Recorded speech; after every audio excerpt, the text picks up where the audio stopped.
Bonjour et bienvenue dans Epion, les voix du bien-être. Je m'appelle Amira Garbi et dans ce podcast, je vous fais découvrir des clés et outils pour cheminer vers votre bien-être personnel de manière globale et harmonieuse.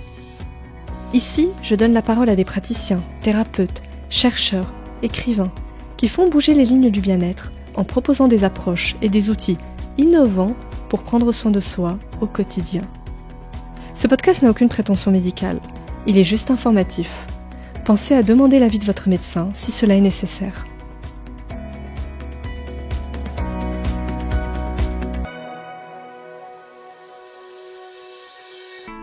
Dans cet épisode, je reçois Marie-Lise Trécourt.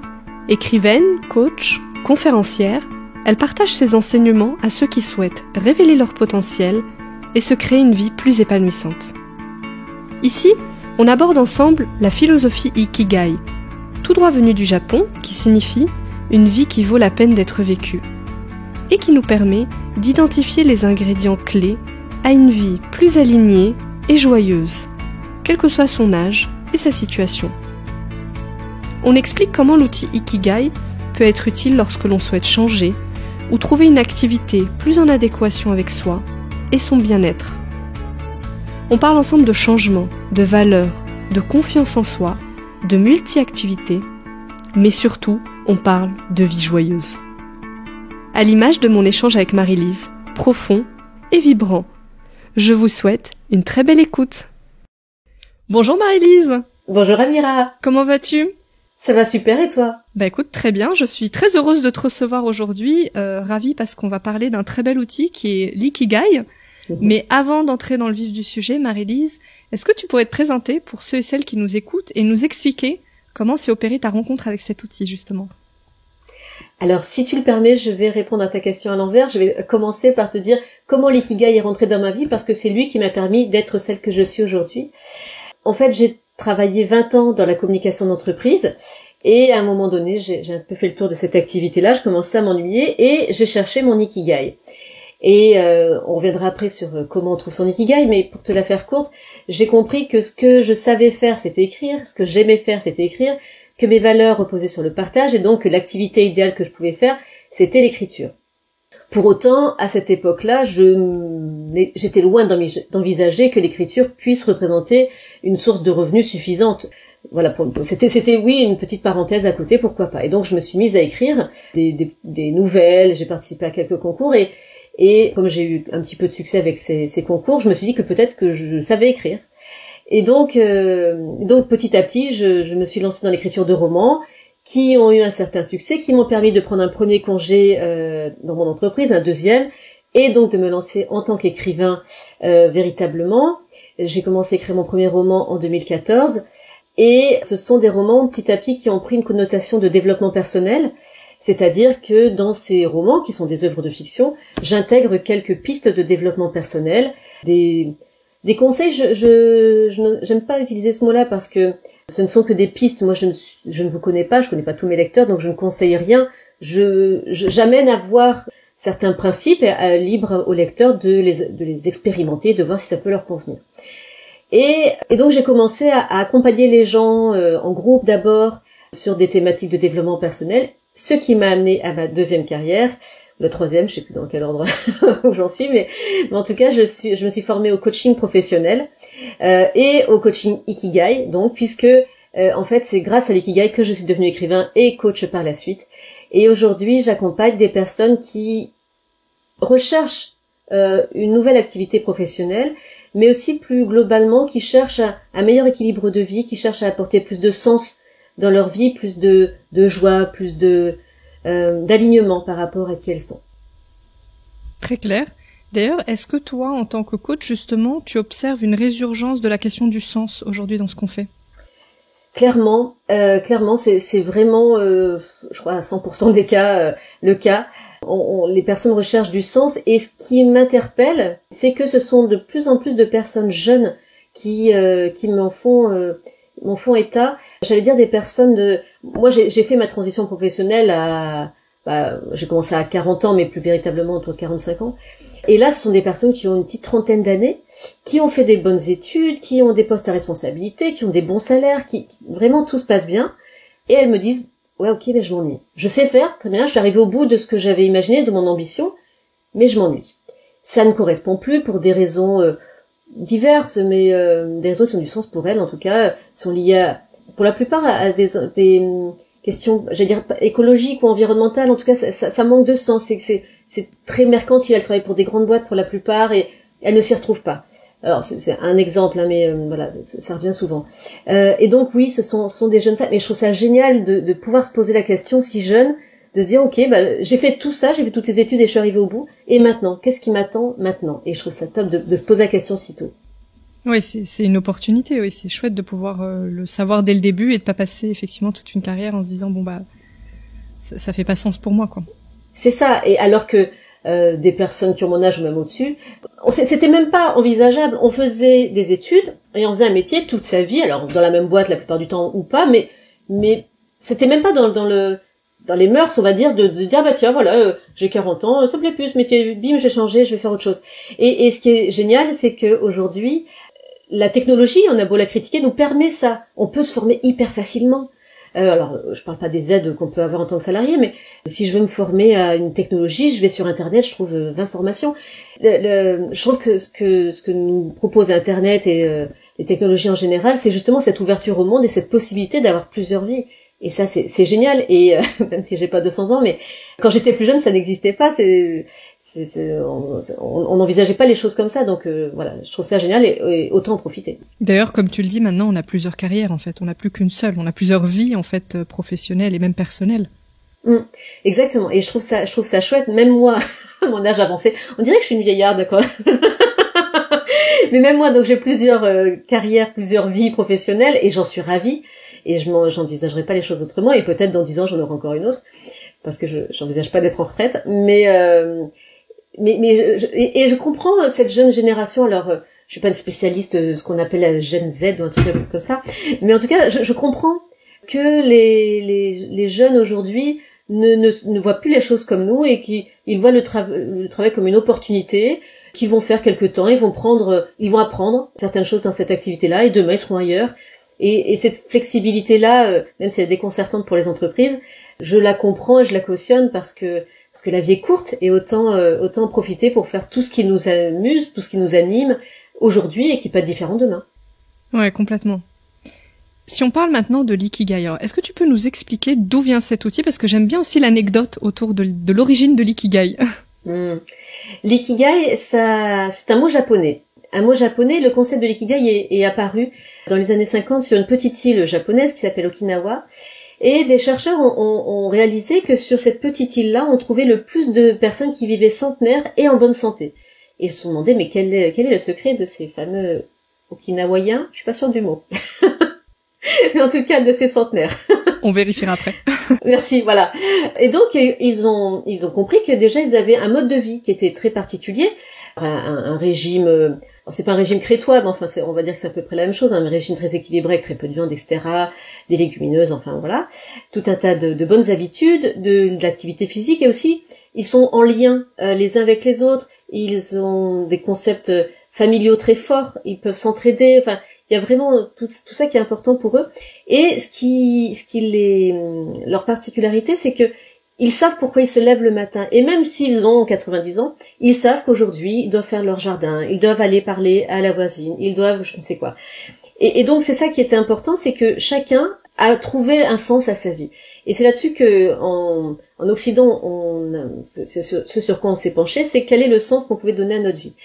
Et donc, on a extrapolé ce modèle japonais en Occident et on l'a, schématisé sous la forme de 4 cercles qui se rejoignent en leur centre pour mieux se connaître. Donc le premier cercle, c'est tout ce que j'aime, tout ce qui me passionne, tout ce qui me fait vibrer. Pas forcément, et d'ailleurs surtout en dehors du centre professionnel. Par exemple, si vous aimez faire des macarons, si vous aimez vous balader, si vous aimez organiser des fêtes avec vos copains, ça m'intéresse aussi dans ce cercle-là. Parce que ça parle de vous. Donc il y a tout ce que j'aime faire. Le deuxième cercle, c'est tout ce que je sais faire. Tout ce que je sais faire, et là encore, pas seulement dans le domaine professionnel, tout ce que toutes mes compétences. Encore une fois, voilà, je sais cuisiner des macarons ou organiser des fêtes avec mes amis. Je sais trouver des solutions aux problèmes. Voilà, tout ça, ce sont des petites choses que les gens ont parfois du mal à réaliser, parce que quand je pose la question, quand j'envoie donc mon petit questionnaire aux personnes que j'accompagne, elles me disent souvent le deuxième cercle c'était le plus compliqué à répondre, parce que elles n'ont pas conscience de leurs compétences, parce qu'elles ont l'impression, quand je leur demande quelles sont vos forces ou vos succès ou vos compétences, qu'elles doivent être forcément les meilleures du monde pour dire bah oui je sais confectionner des macarons, pour reprendre cet exemple. Non. À partir du moment où c'est comestible, j'estime que le marché est rempli. C'est pas ça dont il s'agit. Et on a en France, j'allais dire, un complexe par rapport à ça, où il faudrait être exceptionnellement bon partout pour pouvoir se prétendre d'une compétence particulière. Non, en fait, c'est pas du tout ça la question. C'est qu'est-ce que tu sais faire plutôt facilement. Si c'est la cuisine, même si c'est mettre les gens en lien. Moi, j'ai cette compétence-là où j'aime bien faire se rencontrer les gens. Voilà, c'est une de mes compétences. Et voilà, donc c'est ça qui est important dans ce deuxième cercle, ce que je sais faire. Bien sûr, on parle aussi des compétences professionnelles, hein, mais on extrapole. Le troisième cercle, c'est tout ce que je peux apporter aux autres et mes valeurs. C'est un cercle qui est super important parce que nos valeurs, en fait, ça nous aide à savoir quelles décisions prendre dans la vie, pour être clair. C'est-à-dire que si une décision correspond à mes valeurs, est conforme à mes valeurs, je peux accepter. Et s'il y a d'une manière ou d'une autre un aspect de cette décision qui est contraire à mes valeurs, je sais qu'à un moment donné, j'en paierai le prix. À un moment donné, ça va me coûter. Donc ça, c'est très important de vraiment lister nos valeurs à travers différentes questions pour les avoir de manière très claire, comme un guide devant moi, et je me dis attention, là, il y a peut-être cette valeur-là qui risque d'être impactée, donc je ne prends pas cette décision. Ou en tout cas, je la refuse. Et le dernier cercle, je l'appelle moi mes activités idéales. Dans d'autres types d'ouvrages, vous pourrez trouver ce cercle-là qui serait intitulé « Ce pourquoi je peux être payé ». Moi, je l'ai appelé mes activités idéales parce que parfois, on ne cherche pas forcément un nouvel emploi. Et souvent, c'est la finalité de l'ikigai. On me dit que on veut changer de métier, mais on comprend au fil du coaching que c'est peut-être une autre façon de travailler ce même métier qui ressort, ou bien je garde ce métier-là parce que pour l'instant, je suis pas encore prête à complètement changer, mais je comprends que pour que mon ikigai soit présent dans ma vie, je dois m'inscrire à telle activité sportive, culturelle, que sais-je. Donc ça, c'est important de différencier les deux. C'est pas forcément rémunérateur, ça peut l'être bien sûr, mais pas uniquement. Et donc, je pose un certain nombre de questions pour que les personnes remplissent leur ikigai. Et pour te reprendre cet exemple qui est le mien, il y a des choses qui vont revenir dans tous les cercles. L'écriture, par exemple, dans ce que j'aime faire, ce que je sais faire, mes valeurs et les activités idéales. Et donc, il y a comme ça des mots, des thèmes qui vont revenir dans chacun des cercles. Et c'est ça qui va nous intéresser, c'est les similitudes entre les différents cercles. Et on va arriver in fine à une liste de 4, 5, 6 mots qui vont constituer notre ikigai, qui vont constituer les ingrédients d'une vie pleinement épanouie pour moi, et qui ne seront pas les mêmes que les tiens, par exemple. Je te donne un exemple, ça peut être des choses comme la nature, l'humour, l'enrichissement intellectuel, les relations, la découverte, que sais-je. Et ensuite, je fais une analyse de tous ces mots-là pour savoir est-ce que ces ingrédients sont suffisamment présents dans ma vie aujourd'hui. Oui ou non? Bon, la plupart du temps c'est non, sinon on ne cherche pas son ikigai.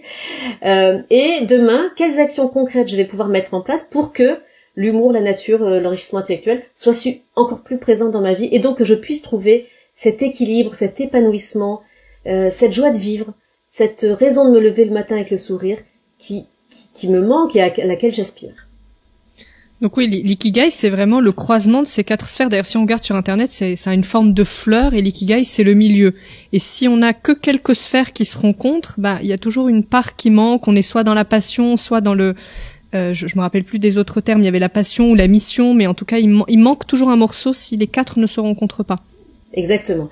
Je crois que ça s'appelle un diagramme de Venn, quelque chose comme ça. Voilà, pour les matheux qui verront à quoi ça ressemble. Mais oui, effectivement. Alors, je n'utilise pas personnellement ces mots-là, la mission, la passion, la profession, la vocation, parce que parfois ça peut être confusant pour les gens. Ma mission, ça fait très grandiloquent. Ma mission de vie, ma vocation, on confond un peu les deux. Donc je comprends bien sûr il faille que ces mots se retrouvent dans tous ces cercles, mais pour autant, voilà, je vais pas utiliser exactement le même vocable en coaching, parce que voilà, ça peut perturber les gens. Mais en tout cas, oui, tous ces mots doivent se recouper d'une manière ou d'une autre. Et s'il n'y a que 3 cercles concernés, on va voir comment, est-ce que c'est vraiment important, comment on peut compléter ça. Enfin, il y a un petit travail à faire de synthèse derrière, qui est toujours intéressant aussi à faire de cette manière-là. Qu'est-ce qui peut distinguer un ikigai d'un bilan de compétences, par exemple, ou d'autres outils du développement personnel? Je pense à l'énéagramme, mais aussi à la numérologie, si on va sur des outils un peu différents. Quelqu'un qui aurait déjà testé différents outils, quelle valeur ajoutée l'ikigai peut lui apporter s'il est en questionnement justement dans sa vie? Alors, je vais te répondre de 2 façons. Je vais utiliser mon propre exemple de bilan de compétences.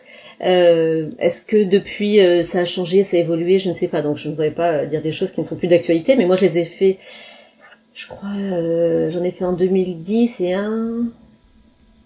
depuis 2017, quelque chose comme ça.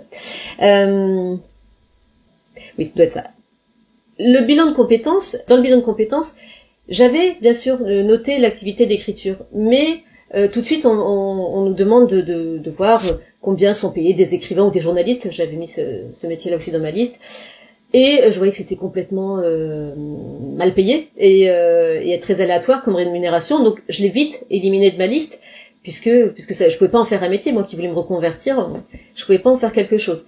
Et donc la résultante de ce bilan de compétences, donc j'étais on va dire chargée de communication, on m'a dit que je devais devenir directrice de communication.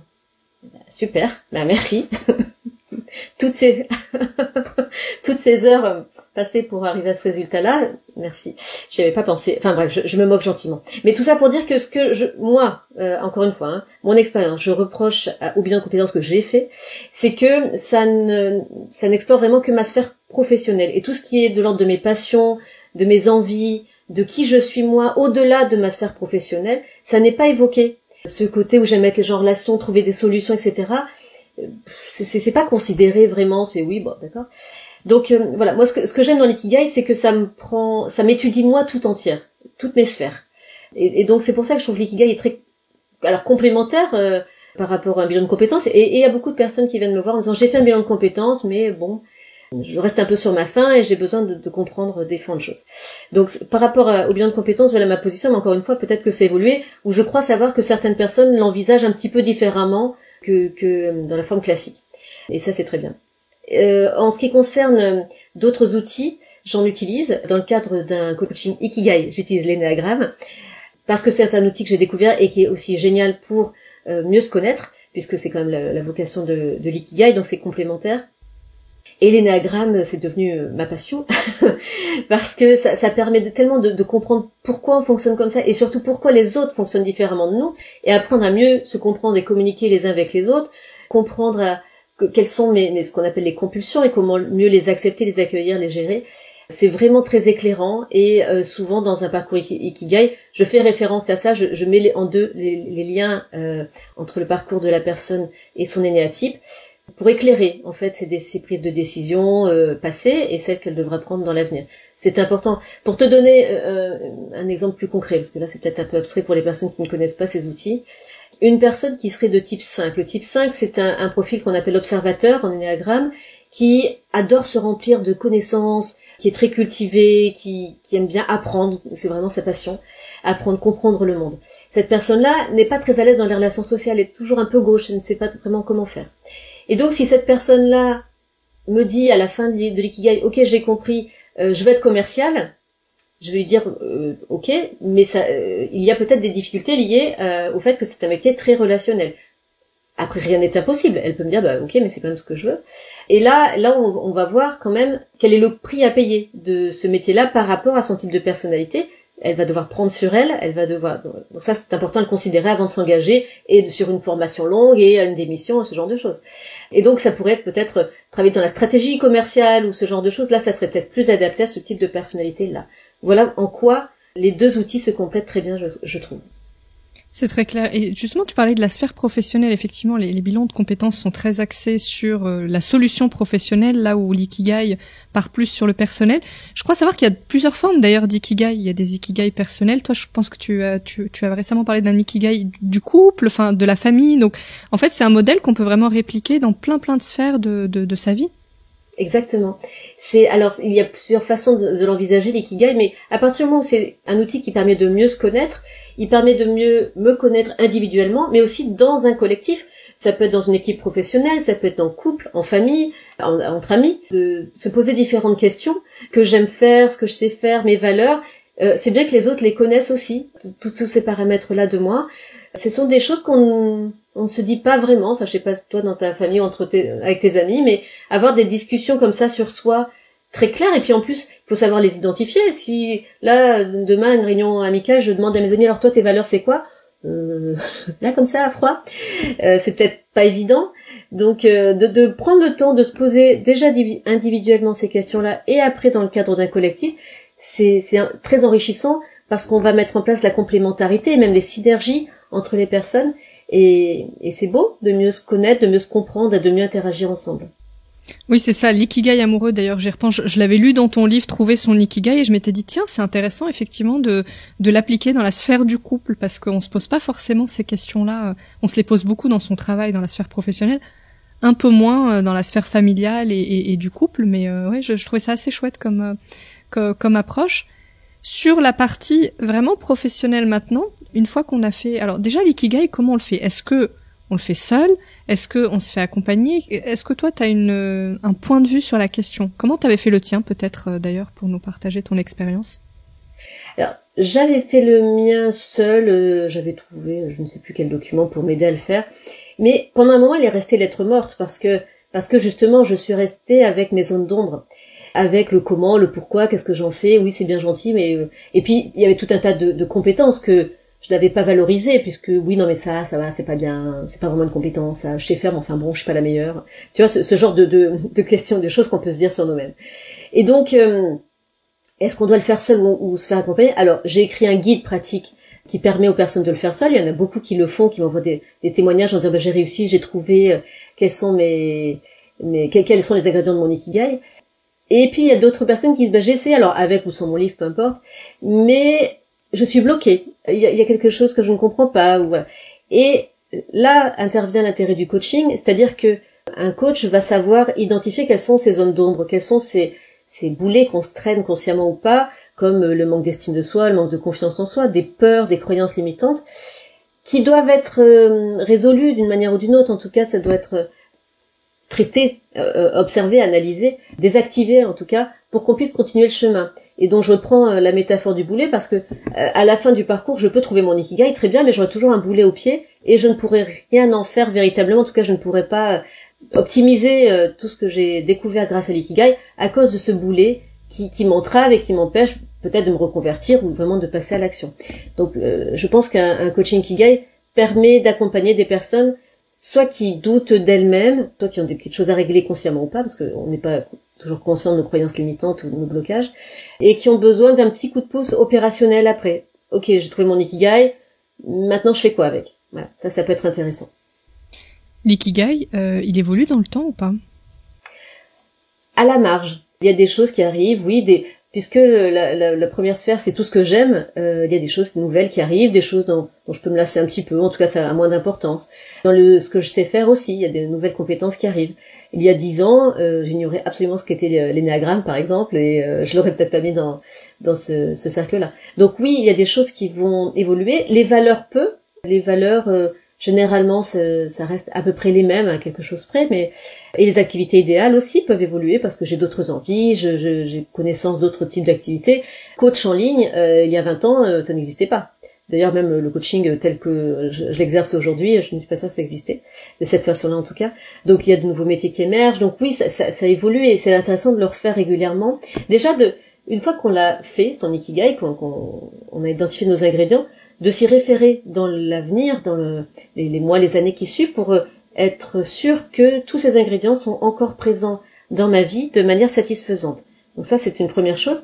Mais aussi, pourquoi pas, à un moment donné, de faire cet exercice, de refaire, de rechercher quels sont les ingrédients majeurs de mon ikigai, de voir si ça n'a pas un tout petit peu évolué, et de quelle manière je peux faire vivre ces ingrédients-là dans ma vie aujourd'hui. Ça peut être intéressant de le refaire plus tard. Donc c'est une sorte de boussole à laquelle on peut se référer pour savoir si on est toujours à la juste et à la bonne place, en fait, dans sa vie. C'est une très bonne métaphore, la boussole, exactement. Et généralement, ce que je conseille aux personnes que j'accompagne, c'est que là, elles vont mettre en place tout un tas d'actions qui correspondent à leur ikigai, très bien.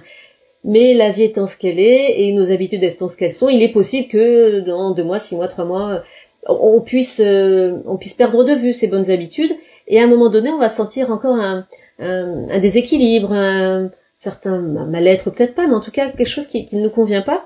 Et donc je leur conseille de relire leur Ikigai et de refaire ce bilan qu'on a fait ensemble. Qu'est-ce que j'ai oublié là? Quel est l'ingrédient qui s'est un petit peu perdu de vue dans ma vie? Quel est celui que je dois valoriser pour retrouver plus de joie, plus d'équilibre? Donc c'est bien d'y revenir régulièrement. En termes de solutions apportées par l'Ikigai, est-ce qu'on peut avoir plusieurs réponses et plusieurs réponses qu'on applique en parallèle? Parce qu'aujourd'hui, on parle beaucoup de multipotentiels, de slashers, de cette nouvelle génération qui fait beaucoup de choses en parallèle, qui est pas forcément dans un cadre professionnel unique. Est-ce que l'Ikigai permet comme ça de donner des pistes différentes? Est-ce qu'on arrive à trouver... Et c'est ça que je trouve génial dans l'Ikigai, et j'ai de plus en plus de personnes qui sont comme ça et qui me disent mais les gens me trouvent instable parce que moi faire une seule chose ça me stresse complètement et donc j'ai envie de faire ça et donc elles sont complètement perdues, elles se critiquent d'avoir cette potentialité de pouvoir exercer plusieurs activités ou d'envie en tout cas, et je leur explique que c'est pas une tare, hein, c'est juste qu'elles ont un profil de couteau suisse, elles peuvent faire plusieurs choses. Donc il y a des activités qu'elles peuvent faire en termes de loisirs et en termes professionnels, elles peuvent aussi dire voilà, pour 20% de mon temps, je vais le consacrer à telle activité et ensuite peut-être 30% ça. L'idée c'est de prioriser parmi toutes les activités qu'elles peuvent faire, celles qui les motivent le plus, qui les mettent en joie le plus, et de voir à combien de pourcentage elles peuvent l'intégrer dans leur vie professionnelle et voir si on rajoute des choses à côté. En fait, c'est comme un puzzle. Après, on voit dans la réalité des choses, qu'est-ce qui est possible de faire. Est-ce que c'est une activité indépendante? Est-ce qu'elles peuvent le faire en tant que salariées? Il y a plein de possibilités. Mais ce que j'aime bien avec l'Ikigai, donc à la manière dont moi je le conçois, c'est que je ne prends pas. D'ailleurs, je ne prends rien. D'ailleurs, c'est les personnes qui choisissent leurs activités. Mais ce que je les invite à faire, c'est de ne pas imaginer des choses toutes faites et préétablies avec des métiers qui existent comme ça et qu'on peut pas faire évoluer. Si, pourquoi on pourrait pas les faire évoluer?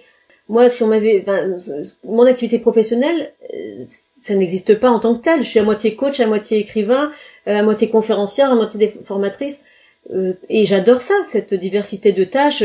Je ne pourrais pas me cantonner à une seule chose. Donc c'est ça que j'aime bien, c'est trouver des liens entre différentes activités et de voir comment on peut se créer nous-mêmes notre activité professionnelle idéale. Ça a l'air un peu fantaisiste et illusoire quand j'en parle, mais c'est vrai dans la réalité, c'est ce qui advient à la fin de l'Ikigai, c'est que généralement les personnes trouvent plusieurs activités, une c'est sûr, mais en tout cas plusieurs activités qu'elles peuvent faire parallèlement. Donc tu es bien, Marie-Lise, ce qu'on appelle une slasheuse. Oui. Je le suis. Dans ton discours, il y a plusieurs termes qui reviennent, il y a l'épanouissement, la notion de joie, et je me demandais, est-ce que le sens et la notion de bien-être vont forcément de pair dans l'ikigai, ou est-ce que parfois ces deux termes peuvent être en opposition? Je prends un exemple très concret, il peut y avoir, j'avais entendu récemment dans une interview, quelqu'un qui disait on peut faire des choses qui ont du sens pour nous, et elles peuvent être désagréables. Par exemple, se lever la nuit pour aller chercher son enfant qui pleure, ça a beaucoup de sens parce que il y a un rôle important qu'on joue. Pour autant, on peut être dans l'inconfort. Et il y a plein d'exemples comme ça dans la vie de tous les jours qu'on peut citer. Comment ça se réunit dans l'ikigai? Quelle réponse on peut apporter? Alors, il y a plusieurs choses dans ce que tu dis. Et je crois que ça a trait à la valeur famille. Par exemple, pour reprendre ton exemple, hein. Si la valeur famille est une valeur haute chez moi, de devoir me lever la nuit pour aller rassurer mon enfant qui vient de se réveiller, oui, ça va me fatiguer parce que personne n'aime être réveillé en pleine nuit par des pleurs. Ça va me fatiguer, mais ce n'est pas pesant et c'est pas pour autant que je vais abandonner mon enfant, Dieu merci. Normalement, hein. Donc c'est quelque chose que j'accepte en termes de contraintes. Et c'est ça qui est important de voir aussi, c'est que oui, l'ikigai va me permettre d'avoir une vie plus épanouissante, plus joyeuse, plus alignée. Pour autant, ça ne veut pas dire que les problèmes, les difficultés, les contraintes vont disparaître de ma vie soudainement. C'est faux. Dans mon métier, il y a des choses qui sont pas marrantes à faire. Déclaration URSSAF, par exemple. Voilà, ce genre de petites choses. Bon, ça, c'est pas marrant. La comptabilité, pour moi, en tout cas, ça ne m'amuse pas du tout. Voilà. Donc, il ne faut pas imaginer quelque chose, fantasmer quelque chose d'illusoire. Oui, il y aura toujours des contraintes à ce qu'on fait. L'important, c'est de voir si ça a suffisamment de sens pour moi. Si ça me remplit de ce dont j'ai besoin. Là, oui. Mais on n'est pas des bisounours et un monde sans aucune contrainte n'existe pas, une activité professionnelle encore moins. Donc, j'aime bien utiliser la métaphore de la balance. Est-ce que dans la balance, ça a plus de sens pour moi, est-ce que ça me remplit? Est-ce que c'est ce que j'aime? Est-ce que ce que je sais faire? Est-ce que c'est conforme à mes valeurs? Oui. Et de l'autre côté, il y a les contraintes. Quel est le plateau le plus lourd? Et je peux dire, non, les contraintes sont trop fortes, donc je renonce, et c'est ok. Mais de bien prendre le temps d'analyser quel est le plateau de la balance qui l'emporte. Oui, c'est intéressant ce que tu dis. En fait, il faut voir aussi si ça court-circuite pas notre cercle de valeurs. Que à partir du moment où ça touche les valeurs, c'est là que ça peut devenir effectivement problématique et que j'abandonne du coup parce que c'est plus en adéquation avec moi. C'est ça. Et ce qui est intéressant de voir, c'est que c'est quelque chose de récurrent, les burn-out aujourd'hui. Quand on interroge les personnes qui sont victimes de burn-out, ce sont des personnes qui exercent un métier qui est contraire à leurs valeurs ou qui exercent une façon de travailler qui est contraire à leurs valeurs. Et là, quand on touche à ça avec d'autres facteurs comme le surmenage, la fatigue, etc. Mais le cercle valeur et sens donc, quand ça c'est impacté, généralement ça amène au burn-out. Et ce sont des personnes extrêmement professionnelles, endurantes, qui vraiment ne lâchent rien, qui sont très consciencieuses, et qui donnent le maximum et qui n'écoutent pas ces petites voix à l'intérieur d'elles-mêmes qui disent non mais là c'est contraire à tes valeurs, tu ne dois pas y aller. Le corps se manifeste aussi. Donc voilà, c'est important de comprendre ces signaux de notre petite voix intérieure et de notre corps, parce que ces signaux-là nous montrent que quelque chose n'est pas raccord avec nos valeurs, et donc de l'identifier avant d'arriver à un stade ultime, comme le burn-out par exemple. Très clair. Est-ce que tu penses qu'on trouve toujours cette activité magique, entre guillemets, avec l'ikigai? Est-ce qu'on arrive toujours à une solution? Ou est-ce qu'il y a des gens qui disent, en fait, moi j'arrive pas, je trouve pas? Alors, je n'ai pas rencontré en coaching. Alors, magique, ça me gêne, parce que ça pourrait laisser penser que c'est quelque chose que d'idéal. Mais en tout cas, l'activité qui me correspond, voilà, c'est pour ça que j'appelle idéal pour moi. L'activité idéale pour moi, oui, je la trouve. Je la trouve d'une manière ou d'une autre. Après, est-ce que je suis prête maintenant, là, à sauter le pas? Ça, c'est encore une autre question. Peut-être que je l'ai en ligne de mire, mais qu'aujourd'hui, j'ai encore le crédit de ma maison à rembourser, j'ai mes enfants qui font des études, j'ai ci, j'ai ça, et donc peut-être que c'est pas encore le moment d'y aller maintenant. Et ça, c'est ok. Je peux me dire, bon, ok, dans 5 ans, ça sera bon. D'ici là, je continue à me former, à mettre ça et ça en place pour que dans 5 ans, je puisse là être prête à franchir le pas. Donc, il y a une question de temporalité à prendre en compte et de situation personnelle, hein, bien sûr. Après, est-ce qu'on trouve toujours... Oui, et on en trouve même plusieurs. Moi, ce que je fais pendant le parcours Ikigai, c'est que chaque fois qu'on évoque l'un des cercles, je pose des petites questions et je demande, est-ce que voilà, tu as pensé à tel métier, est-ce que ça te parle, tu me parles de tel ami qui exerce telle activité, est-ce que toi ça te plaît? Et donc quand la personne dit oui, pourquoi pas, ça me plairait pour telle et telle raison, je note tout ça, et à la fin de l'ikigai, quand la personne a trouvé donc son ikigai, je lui présente un tableau avec toutes les activités qu'on a évoquées pendant le coaching. On travaille ensemble sur la recherche de l'adéquation entre chacune de ces activités-là et les ingrédients de l'ikigai. Est-ce qu'ils sont tous présents, moyennement présents? On n'est pas obligé il n'est pas obligé que tous les ingrédients soient présents. Je peux dire que, par exemple, le métier de journaliste correspond à 3 ingrédients sur 5 pour moi, mais les 2 autres, je les trouverai dans une activité annexe. Et là, donc, l'intégralité des ingrédients de mon ikigai seront présents dans ma vie. Et ça sera très bien pour moi, je trouverai mon équilibre. Et une fois que j'ai fait ça, je vais prioriser par rapport à toutes les activités que j'ai listées en disant, voilà, celle qui correspond le mieux à mon ikigai, celle pour laquelle je me sens le plus d'appétence aujourd'hui, c'est celle-ci. Très bien, quel est le plan d'action qu'on va dérouler pour pouvoir y parvenir maintenant? D'accord, donc il peut y avoir plusieurs composantes comme ça qui vont émerger. Il y a plusieurs types d'activités qui peuvent émerger. Mais après, ce qui est important, c'est de ne pas rester à ce stade-là. C'est vraiment de passer au plan opérationnel.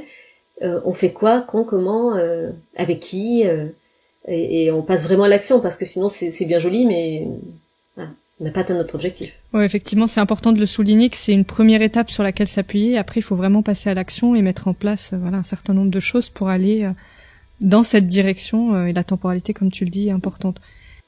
T'as des exemples d'ailleurs à nous partager, Marie-Lise, de cas concrets de personnes qui se sont reconverties, parce que c'est quand même un outil de reconversion assez intéressant.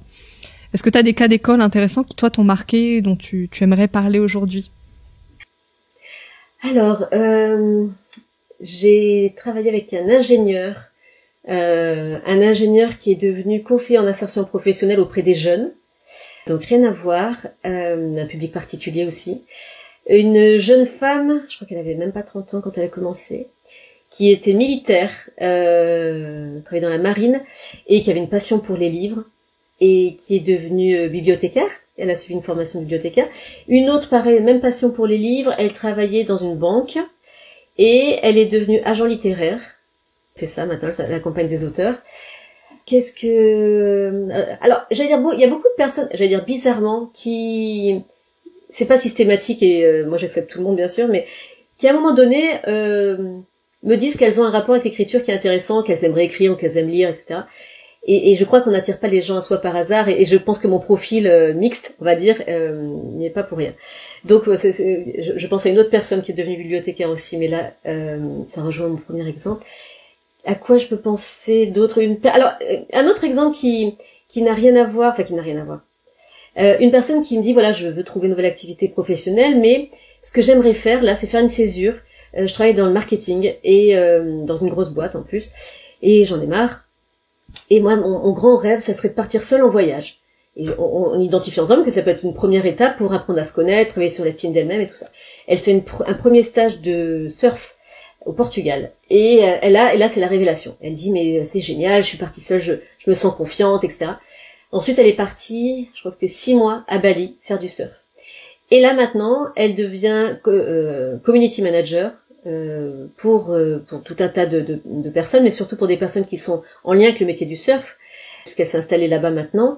Et voilà, donc son métier d'origine, finalement, est plus ou moins le même, avec il y a quelques variantes, mais dans un cadre différent, avec des personnes différentes qui la font vibrer. Parce qu'avant, elle travaillait dans le domaine de la cosmétique, là, elle travaille avec des sportifs, et même des sportifs de l'extrême, et là, ça la remplit de sens. Donc, c'est pas forcément toujours un changement de métier radical, mais c'est parfois un changement de contexte, de personnes avec lesquelles on l'exerce. Oui, c'est intéressant cet exemple, effectivement. C'est pas forcément faire un changement 360 et grand écart dans son métier.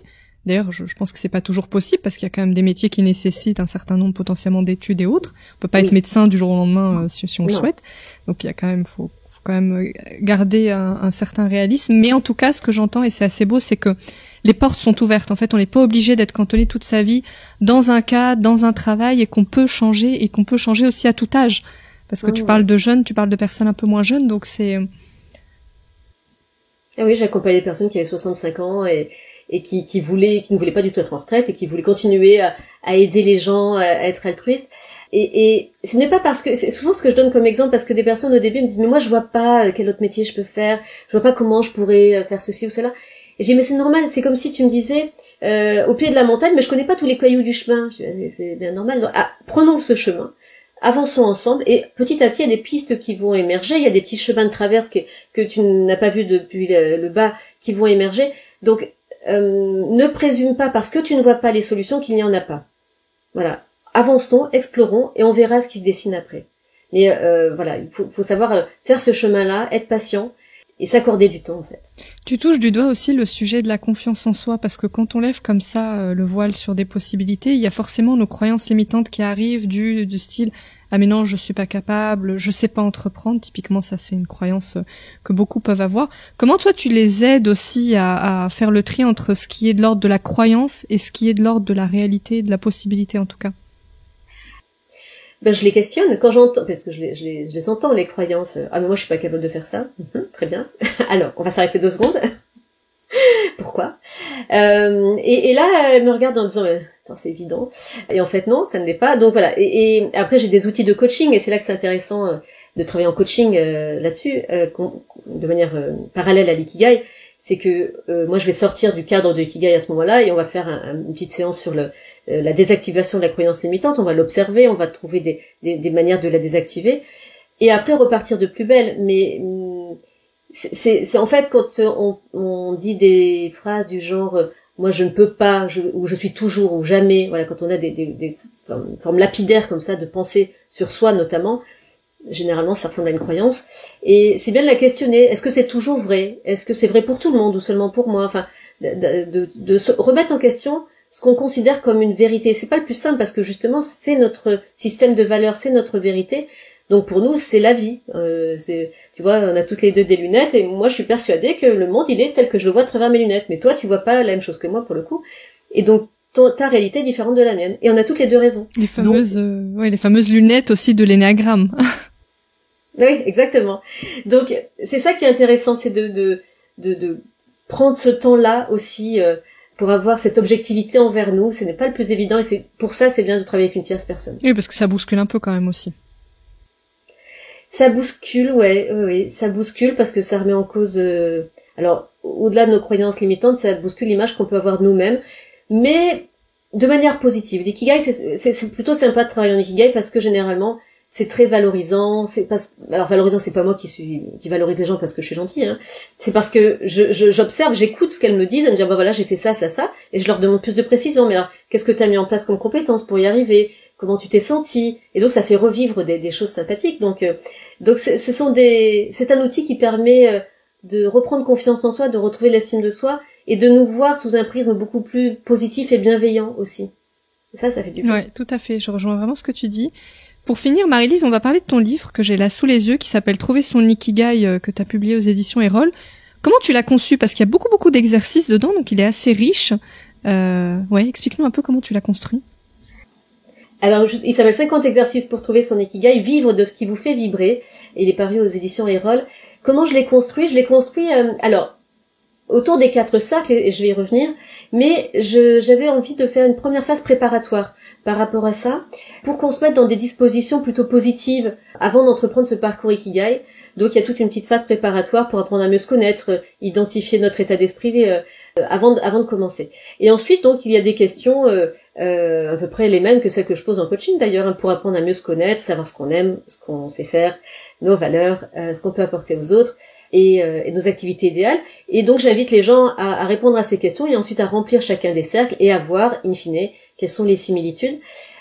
Le ton que j'ai voulu utiliser dans ce livre-là, c'est justement, c'est à peu près le même que je crois avoir en coaching, c'est quelque chose d'assez décomplexant, un peu simple, un peu naturel, comme si je vous parlais, de manière très très naturelle, pour que ça soit un moment agréable aussi à faire pour vous, cette exploration-là. Donc voilà, c'est une connaissance de soi joyeuse, voilà, je peux le dire comme ça peut-être. C'est un très bon mot de la fin, c'est vraiment un moment agréable, en tout cas c'est ce que j'ai ressenti moi en faisant mon Ikigai. J'ai utilisé ton livre, hein, Alors, est-ce que tu l'as trouvé? Je pense que je l'ai trouvé, oui. Mais comme tu dis, c'est aussi un cheminement. Mais en tout cas, oui, ça m'a vraiment aidé à mettre des réponses. En tout cas, c'est très pragmatique. Donc, effectivement, c'est comme tu dis, c'est vraiment un moment joyeux. C'est pas une introspection douloureuse, mais voilà, on fait ressortir ce qui est agréable et qui peut nous amener de la joie dans la vie. Donc, je pense que ça donnera envie, en tout cas, j'espère à ceux et celles qui nous écoutent de le faire. En tout cas, moi, j'encourage tout le monde à, en tout cas, tester, voir, essayer de trouver votre Ikigai et voir si vous l'avez déjà, en fait, parce que on n'est pas obligé de pas l'avoir, hein. On peut déjà avoir trouvé son Ikigai aussi. Et j'en parlais avec une amie l'autre jour, elle me dit, mais écoute, moi, je crois que j'y suis en plein dedans dans mon Ikigai. Mais c'est génial, mais profite! Merci infiniment, Marie-Lise, pour ton temps et ce très beau moment partagé ensemble. Merci à toi, c'était vraiment chouette, merci beaucoup. Si vous avez aimé cette conversation, je vous invite à noter le podcast 5 étoiles sur Apple Podcasts ou sur votre plateforme d'écoute préférée, et à vous abonner pour rester informé des prochains épisodes. Vous pouvez également suivre notre actualité sur le compte Instagram Epion Podcast. Je vous dis à très vite pour de nouveaux échanges inspirants.